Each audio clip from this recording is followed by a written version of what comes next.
নমস্কার বন্ধুরা, আমি রাজেশ। সোনালিয়ান রাইসের রান্নাঘরে সবাইকে স্বাগত জানাই। আজ আমি আপনাদের সাথে অনুষ্ঠান বাড়ির মতন ঝুরি আলু ভাজার রেসিপি শেয়ার করছি।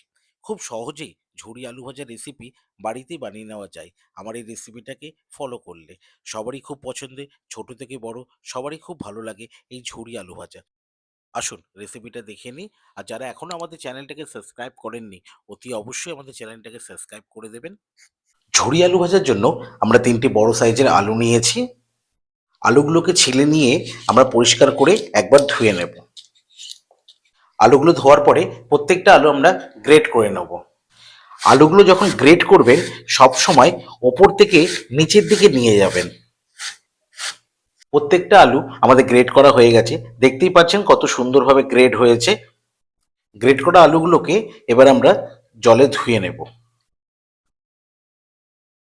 আলুটাকে 3 থেকে 4 বার আমরা ভালো করে পরিষ্কার জলে ধুয়ে নেব। আলুটাকে 4 বার ধোয়ার পর দেখতেই পাচ্ছেন জলটা কত সুন্দর পরিষ্কার হয়ে গেছে। আলুটাও খুব সুন্দরভাবে ধোয়া হয়ে গেছে। আলুগুলো জলটা ঝরার জন্য আমরা একটা ঝুড়িতে তুলে নেব।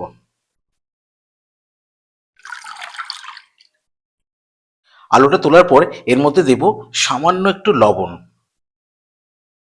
লবণটা ভালো করে এর সাথে মাখিয়ে নেব। আলুটাকে এইভাবে রেখে দেব 15 থেকে 20 মিনিট, জলটা আরো সুন্দরভাবে ঝরার জন্য। 15 থেকে 20 মিনিট পরে আলুর জলটা খুব সুন্দরভাবে ঝরে গেছে। এবার এটাকে আমরা এরকম চেপে চেপে একটা পাত্রের মধ্যে তুলে নেব। এবারে কড়াই দিয়ে দেবো সামান্য একটু সাদা তেল। ওই তেলের মধ্যে দিয়ে দেবো কাঁচা বাদাম।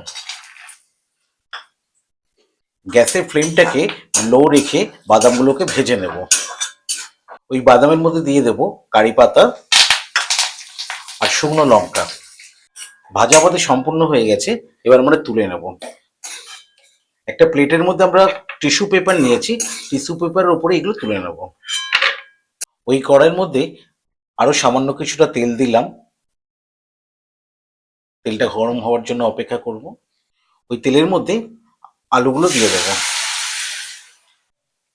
আলুটা ভাজার সময় গ্যাসের ফ্লেমটা মিডিয়াম থেকে হাই রাখবেন।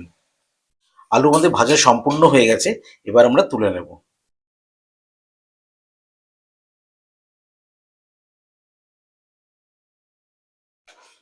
এইভাবে সব আলুগুলো আমরা ভেজে নেব।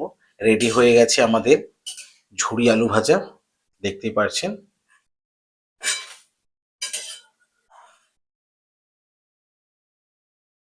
এই রেসিপিটা আপনাদের কেমন লাগলো অতি অবশ্যই প্রতিবারের মতন এবারেও কমেন্ট করে জানাবেন। সুস্থ থাকবেন, ভালো থাকবেন।